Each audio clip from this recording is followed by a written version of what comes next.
রাষ্ট্র নয়, কিন্তু বর্তমান দুঃখের সাথে বলতে হচ্ছে তারা স্বাধীন রাষ্ট্র হওয়ার পর আজকে তারা স্বাধীনভাবে চলতে পারতেছে না, তারা পরাধীন হয়ে আছে।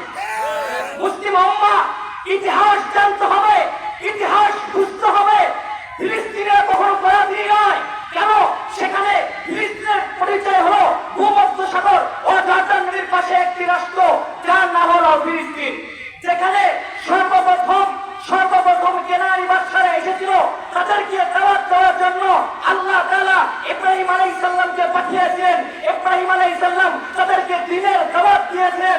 তারপরে সেখানে ইয়াকুব আলাইহিস সালাম দীর্ঘদিন থেকেছিলেন, তার সন্তান ইউসুফ আলাইহিস সালাম থেকেছিলেন। এক সময় সেখানে মুসা আলাইহিস সালামের বাহিনীরা মুসা আলাইহিস সালামের সাথে গাদ্দারি করে সেখানে পৌঁছাইলেন।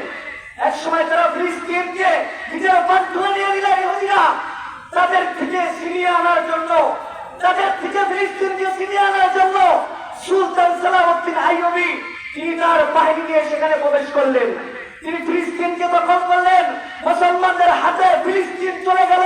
কিন্তু বড় দুঃখের সাথে বলতে হচ্ছে আজ মুসলমানদের হাতে ফিলিস্তিন যাওয়ার পরেও মুসলমানরা আজ ফিলিস্তিনের নিরাপত্তা পাচ্ছে না। কেমন নিরাপত্তা পাচ্ছে না বলতে গেলে বুকটা ফেটে যায়, দুই চোখ দিয়ে অদূরে অস্ত্র প্রবাহিত হতে থাকে। ভাই, আজ ফিলিস্তিনের ছোট ছোট নাবালেগ বাচ্চা, এখনো বালেগ হয় নাই এমন মেয়েকে তারা ধর্ষণ করছে মা বাবার সামনে। শুধু এতটুকুই ক্ষান্ত নয়, ছোট ঋতু দুধের শিশুকে দুই টুকরা করে এক টুকরা মাকে হাজিরা দিচ্ছে। শুধু এতটুকুই ক্ষান্ত নয়, আজকে মিডিয়ার দিকে তাকাইলে চোখে পানি রাখা যায় না। ছোট ছোট বাচ্চারা মা বাবাকে হারিয়ে সবকিছু হারিয়ে ঘাসপালা খেয়ে নিজের জীবন যাপন করছে। কয়েকদিন আগেই তো মুসলমানরা যখন নামাজ পড়তেছিল, মুসলমানরা যখন তারাবি পড়তেছিল, মুসলমানরা যখন রমজান মাসে রোজা রেখেছিল, এমন সময় হাজারো হাজারো ফিলিস্তিনের ছোট ছোট বাচ্চাদেরকে দাফন করতে হয়েছে। বরং নির্যাতন করা হচ্ছে আজ ফিলিস্তিনের উপর, যার কারণে ওই সমস্ত ছোট ছোট বাচ্চারা মালিকের দরবারে দুইটি হাত তুলে বলতেছে, ও আল্লাহ, আমরা আর জুলুম নির্যাতন সহ্য করতে পারতেছি না। ও আল্লাহ, সুলতান সালাউদ্দিন আইয়ুবের মতো কাউকে পাঠিয়ে দাও। বড় নির্যাতন করা হচ্ছে ফিলিস্তিনের উপর। এই পর্যায়ে মুসলিম উম্মাহ আজ ইসলাম নামের বৃক্ষর করে আর পানি ডাললে চলবে না। মুসলিম উম্মাহকে ঘরে বসে থাকলে চলবে না।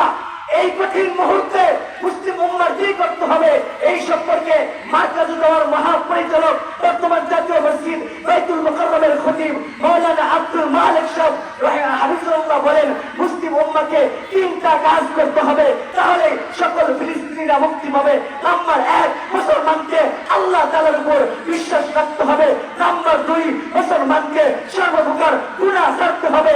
নাম্বার 3, মুসলমানকে আপোষের মধ্যে একসাথে থেকে কাজ করতে হবে, এক প্ল্যাটফর্মে কাজ করতে হবে। মুসলমান ভুললে চলবে না। আল্লাহর কোরআন তো বলেছেন, ইন্নামাল মুমিনুনা ইখওয়ান। আল্লাহ রাসূল তো বলেছেন, আল মুসলিমু আখুল মুসলিম। ও মুসলিম উম্মাহ, এই জন্য আসেন হাতে হাত রেখে কাঁধে কাঁধ রেখে শেরে খোদা আলী রাদিয়াল্লাহু তাআলা আনহুর বলে বলিয়ান হয়ে, খালিদ বিন ওয়ালিদের মতো মিশনারি হয়ে, মুহাম্মদ বিন কাসিমের মতো হুঙ্কার ছেড়ে আমরা যদি ফিলিস্তিনের পাশে দাঁড়াইতে পারি, ইনশাআল্লাহ সুম্মা ইনশাআল্লাহ ফিলিস্তিন বিজয় হবে।